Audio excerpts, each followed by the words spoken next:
Hey, Sherry Brown here, coming at you from SherryBrownCoaching.com. 7 ways to get more done in less time. The first time management tip that I can give you is to always, think on paper and have a to-do list. Now, there's a guy, his name is Tom Corley. He's a CPA, and he has studied the habits of wealthy people. And what he found is that 81% of wealthy people have and maintain a daily to-do list. Be sure that, every day, just keep a running to-do list and prioritize that list. So whatever's most important, try to get that done first and then check it off and move along your to-do list. The second way is to get rid of distractions. So if you are online and take, for instance, for me, I am a blogger.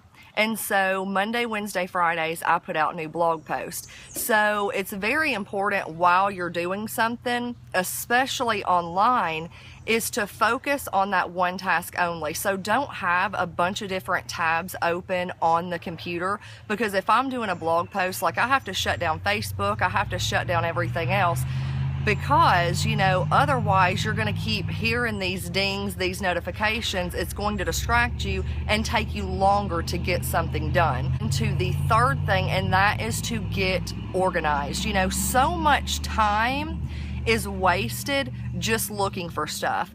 And here's something that's pretty interesting. I went through a class with Susan Sly, who is like the queen of organizing.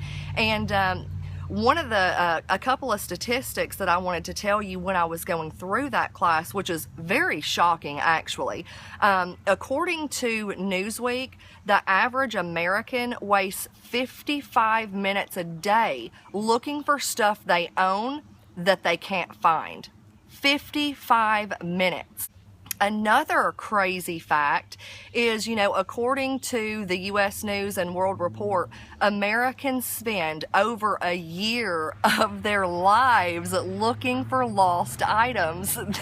That is crazy. And how many of you can actually relate to that? Because before I went through that class, I honestly was losing stuff all the time. And I've always considered myself pretty organized when it comes to my business, but then everything else is kind of disorganized.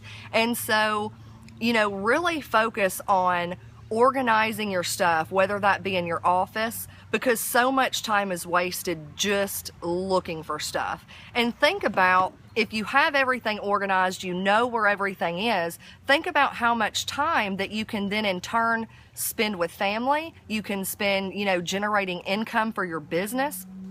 The fourth way is to dedicate a certain amount of time on each task. Now, this is very important because especially when it comes to personal development, because how many times have I'm like a personal development junkie, so I can seriously sit and go through trainings all day. I love it. I can't get enough of it, but it's very important to set aside a certain amount of time on each task.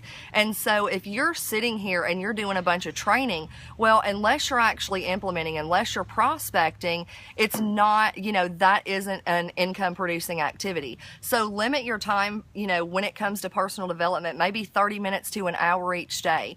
Set aside a specific amount of time for how long you're going to prospect, how long you're going to sit here and respond to emails and things like that. My fifth tip, and this is probably one of my favorite things that I've come across that has saved me a ton of time, and that is to outsource. And what I mean by that is, in the beginning, now it's a little bit harder in the beginning when I wasn't making, really a lot of profits, but once I started making profits, I started looking at things that I could outsource in my business. Number one being, think about the non-income producing activities that you're doing.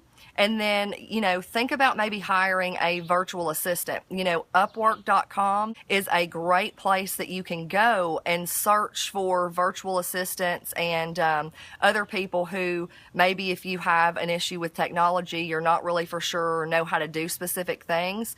Don't waste your time sitting here, spending weeks trying to figure stuff out when you could hire somebody for dirt cheap that can do that for you a lot quicker. So think about that. I mean, there are some virtual assistants that you can hire for less than $5 an hour. Think about possibly, having somebody just come and maybe run some errands or clean your house, just something like that can save you a lot of time. The sixth tip is to multitask. Now, before you say, okay, well, wait a minute, you just told me to get rid of distractions, let me explain myself. And so what I mean by multitasking is, take, for instance, personal development. You can sit here while you are maybe washing the dishes or doing some laundry. Instead of just doing that, why not, throw on some headphones or have your phone going to where you can listen to a podcast, or you can listen,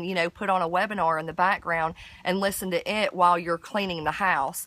Maybe while you're in the car, you can listen to an audio book, or, while you're in the car running errands around town, you can, make a couple phone calls to prospects, to your team members, so there are ways that you can multitask and kind of get multiple things done. If you love to exercise, I know there are a lot of people who love to walk, who love to run. So spend that time, listening to an audiobook, or maybe returning some messages if you're walking on the treadmill, something like that. My last tip, now this is when it comes to like your marketing, and that is to schedule out things ahead of time, especially if time is a real big issue for you.